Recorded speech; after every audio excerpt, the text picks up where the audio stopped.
All right, so today we're going deep, really deep, into a place most of us would never even imagine seeing. CECOT. CECOT. Yeah, El Salvador's mega prison. And we've got this incredible YouTube documentary that actually takes you inside. Oh, wow. You actually get to see what it's like in there. Yeah, it's intense. Like, what we want to try to do today is not just figure out, what it's like for the inmates, but like what this whole place, the CECOT, what it tells us about how El Salvador is dealing with gangs and what it means for, well, the whole country, really. And I got to tell you, right off the bat, the scale of this place, it just hits you. How big are we talking? 40,000 inmates. What? It's bigger than a lot of cities. It's built like a fortress. Like, they're serious about keeping those guys in. I mean, I guess with that many, you got to have some serious security. Yeah. I'm talking 3-meter walls, electric fences, razor wire everywhere, the whole 9 yards.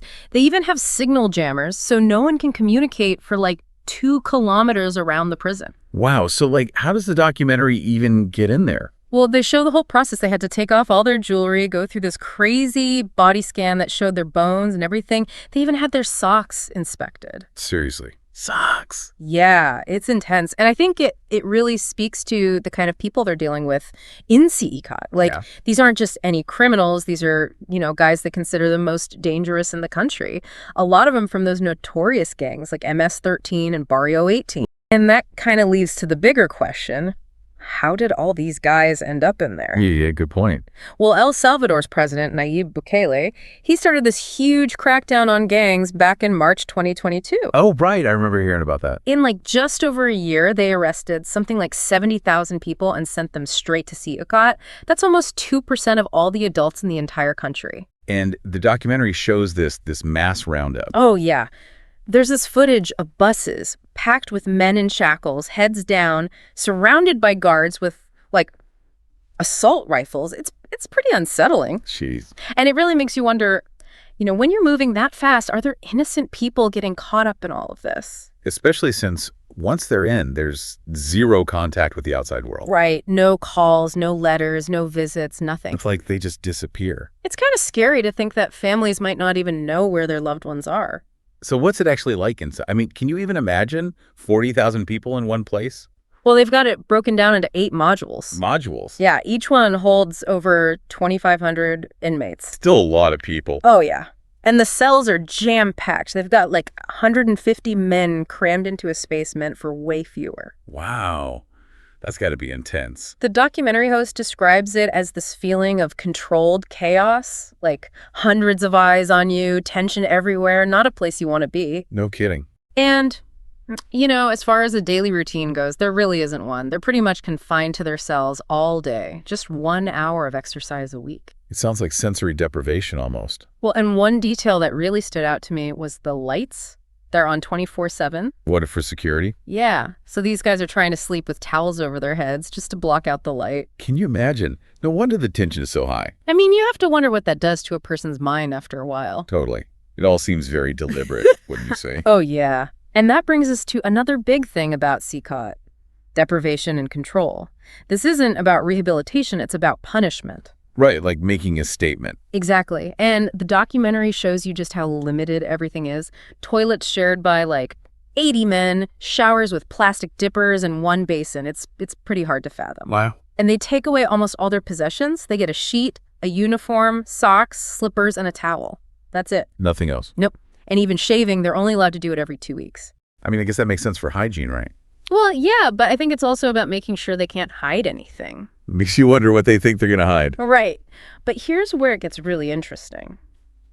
They're putting members of rival gangs, like MS-13 and Barrio 18, in the same cells. Wait, the ones who are killing each other on the streets? Yep. Now they're forced to coexist. That's wild. And one thing you notice right away are the tattoos, especially on their faces. Yeah, those are pretty hard to miss. But they're not just decorations. Those tattoos are full of meaning. Like what? Well, the documentary explains how they represent, which gang they're in, their rank, even how many people they've killed. Like, a spiderweb means being trapped by the law.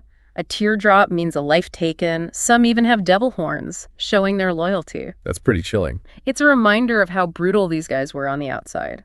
But I guess the question is, what happens to that brutality once they're locked up? Yeah, that's what I'm wondering. Does it just disappear? Or does it morph into something else?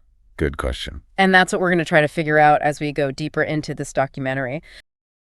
We've seen what it's like in CECOT. We've heard the reasoning behind it. But what does it all mean? What happens next? Yeah, like what are the long-term consequences of all this? And that's where it gets even more interesting. How so? Because what's happening in El Salvador, it could be a sign of things to come. You mean like other countries might try to do the same thing? Exactly. When you've got crime and violence spiraling out of control, this might start looking like a pretty tempting solution. I mean, I can see how that would happen, but is it really a solution? That's the big question, isn't it? Is CECOT a model for the future, or is it a warning? And I guess that's what we're going to try to figure out. It's like with CECOT, you almost get this feeling of like pressure cooker, you know? A pressure cooker? What do you mean? Well, they've got this massive crackdown going on, thousands of people detained, and the prison system, it's already bursting at the seams. Right. So like, yeah. What happens if all that pressure just keeps building? Exactly. Is it going to explode? And the documentary, it doesn't really give us any easy answers, but it definitely hints at things, maybe going wrong. Oh, yeah. Like what? Well, there's this one scene where they're interviewing a prison official, and they ask him straight up about, like, the possibility of riots or escapes. Okay, and what does he say? His answer is, like, chilling. He says there haven't been any major incidents yet, and here's the thing, he calls the inmates the most dangerous people on earth. Ooh, that's not reassuring. Not at all. And he basically admits that anything could happen. So it's like a ticking time bomb. Yeah, and throughout the whole documentary, you get this sense of unease, like something simmering just below the surface. And it's not like the gangs just disappear outside the prison walls either, right? Nope.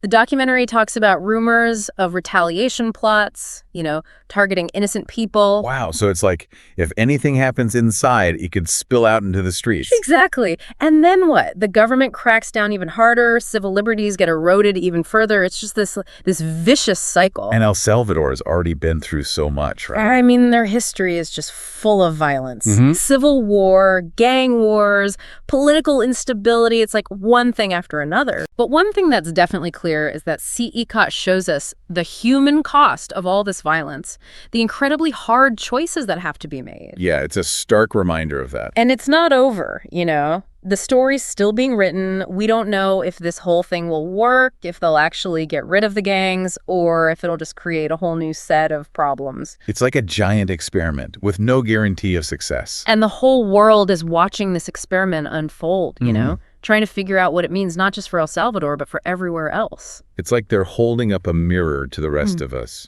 making us ask some really tough questions about how we deal with crime and violence.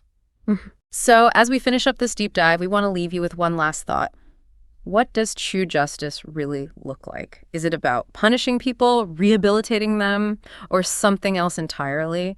And what are we willing to sacrifice to achieve it? These are the questions we all have to wrestle with. Heavy stuff. It is, but it's important stuff. So thanks for joining us on the deep dive, and keep those questions in mind as you go out into the world.